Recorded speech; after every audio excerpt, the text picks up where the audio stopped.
Hi friends, நான் தான் உங்கள் டேனி பிரியா. இந்த வீடியோவில் நம்ம என்ன பார்க்க போகிறோம்னு பார்த்தீங்கன்னா, இன்றைக்கி என்னுடைய கஸ்டமர் ஒரு 10 லிட்டர்ஸ் கிட்ட ஆயில் ப்ரிப்பேர் பண்ணி கேட்டிருக்காங்க.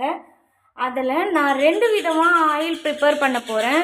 ஃபஸ்ட்டு ஒரு விதம் கஸ்டமர் கேட்ட மாதிரி, எப்பயுமே கஸ்டமருக்கு சேல் பண்ணுற மாதிரி ஆயில் ப்ரிப்பேர் பண்ணுறேன். இன்னொன்று சரி நம்ம இதையும் ட்ரை பண்ணலாம். நான் அதே ஆயிலை தான் யூஸ் பண்ணிகிட்டு இருக்கேன். முடி நல்லாவே க்ரோத் இருக்குது, ஹேர் ஃபாலும் ஸ்டாப் ஆகிருக்கு. பட் நான் கிளினிக்கில் ஒர்க் பண்ணுறேன்ல, அங்கே ஒரு சிஸ்டருக்கு முடி ரொம்ப அடர்த்தியாகவும் லென்த்தாகவும் இருந்துச்சு. அவங்கக்கிட்ட நான் கேட்டிருந்தேன், நீங்கள் என்ன ஆயில் சிஸ்டர் யூஸ் பண்ணுறீங்க அப்படி சொல்லிட்டு கேட்டிருந்தேன். சிலவங்க சொல்லுவாங்க, சிலவங்க சொல்ல மாட்டாங்க. பட்டு கத்திகிட்டே இருக்குது. நான் 2 கிளி வாங்கியிருக்கேன். என் ஹஸ்பண்ட் லவர்ஸ் டேக்கு வாங்கி தந்திருந்தாங்க. அது கொஞ்சம் டிஸ்டர்ப் பண்ணிகிட்டே இருக்குது, அட்ஜஸ்ட் பண்ணிக்கோங்க, சாரி. இந்த ஆயில் எப்படி ப்ரிப்பேர் பண்ணுறோன்னு பார்த்தீங்கன்னா, நமக்கு 3 பொருள் மட்டும்தான் தேவை. அதில் என்னென்னு பார்த்தீங்கன்னா, ஃபஸ்ட்டு மரச்செக்கு தேங்காய் எண்ணெய் 1, இன்னொன்று பார்த்தீங்கன்னா கருவேப்பிலையே நீங்கள் அப்படியே எடுத்துக்கலாம், பட் ஈரம் மட்டும் இல்லாமல் பார்த்துக்கோங்க. நெக்ஸ்ட்டு பார்த்தீங்கன்னா நெல்லிக்காய். இது 3 மட்டும் இருந்தாலே போதும். நீளமாகவும் அடர்த்தியான கூந்தலையும் அவங்களுக்கு நான் பார்த்தேன், அவங்க இது சொன்னாங்க. நான் இந்த ஆயிலை ட்ரை பண்ணிவிட்டு உங்களுக்கு எப்படி இருக்குன்னு ரிசல்ட்டு சொல்கிறேன். இன்றைக்கி ப்ரிப்பேர் பண்ணுறேன். இன்றைக்கி மார்ச் 1. இன்னும் ஒரு 3 மந்த் இந்த ஆயிலை யூஸ் பண்ணிவிட்டு நான் உங்களுக்கு ரிசல்ட் எப்படி இருக்குன்னு சொல்கிறேன். நீங்களும் ப்ரிப்பேர் பண்ணி யூஸ் பண்ணி பாருங்கள், எப்படி இருக்குதுன்னு பார்த்துக்கலாம்.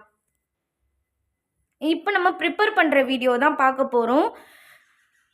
ஃபஸ்ட்டு நம்ம லோ ஃப்ளேமில் வச்சு ஆயிலை நல்லா காய்ச்சி எடுத்துக்கலாம். காய்ச்சதுக்கப்புறம் உங்களுக்கே ஒரு மிதமான சூடு கிடைக்கும்ல, அந்த அளவு வரும்போது கருவேப்பிலையும் நெல்லிக்காவையும் அதில் அப்படியே கொஞ்சம் இடித்து சேர்த்துப்பாங்கல்ல, கொஞ்சம் ரொம்ப மையாக அரைக்காமல் லைட்டாக அரைச்ச மாதிரி சேர்த்துக்கோங்க. இல்லைனா நீங்கள் அப்படியேவும் இடித்து சேர்த்துக்கலாம். சேர்த்ததுக்கப்புறம் அது லைட்டாக க்ரீனிஷாக மாறும். அந்த மாதிரி மாறினதுக்கப்புறம் நீங்கள் அதை எடுத்து வெளியில் வச்சுட்டு ஒரு 2 டேஸ் இல்லை 3 டேஸ் அதில் வெயிலில் படுற மாதிரி நல்லா ஆயிலை வச்சுருங்க. மூடி வையுங்க. மூடினா எப்படி சொல்கிறேன்னா, ஒரு காட்டன் துணியை மேலே போட்டு நல்லா மூடி வையுங்க. இப்போ ஆயில் ப்ரிப்பேர் பண்ணிவிட்டு நான் மூடி வைக்கிறது எல்லாமே உங்களுக்கு வீடியோவாக எடுத்து போடுறேன். சவுண்டு டிஸ்டர்பன்ஸ் இருந்தால் மட்டும் கமெண்ட் பாக்ஸில் டவுட் இருந்தால் பின் பண்ணி சொல்லுங்கள். நான் அதுக்கான கிளியரன்ஸ் வீடியோ நெக்ஸ்ட் வீடியோவில் போடுறேன். நிறைய பேர் ஒயிட் ஹேரு, அப்புறம் ஹேர் ஃபால் ஆகிறதுக்கு, பொடுகு ஸ்டாப் ஆகிறதுக்கெலாம் வீடியோ போடுங்கன்னு சொல்லியிருந்தீங்க. கண்டிப்பாக நெக்ஸ்ட் வீடியோவை நான் உங்களுக்கு கண்டிப்பாக போடுறேன். இப்போதைக்கு போடுறதுக்கான டைம் எனக்கு கிடைக்காததுனால என்னால் வீடியோ போட முடியல. கொஞ்சம் அட்ஜஸ்ட் பண்ணிக்கோங்க. கண்டிப்பாக நெக்ஸ்ட் வீடியோ நான் போடுவேன். இந்த வீடியோ எப்படி இருக்குன்னு பார்த்துட்டு கமெண்ட் பாக்ஸில் சொல்லுங்கள். Thank you to all friends.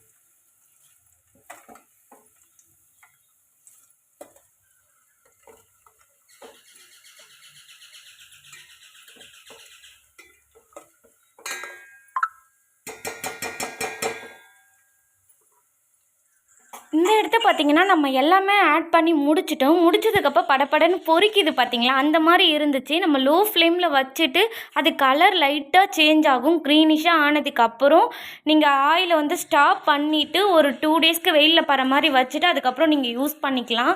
ரெண்டுத்தையுமே ப்ரிப்பேர் பண்ணிட்டு தான் இருக்கேன். Thank you to all.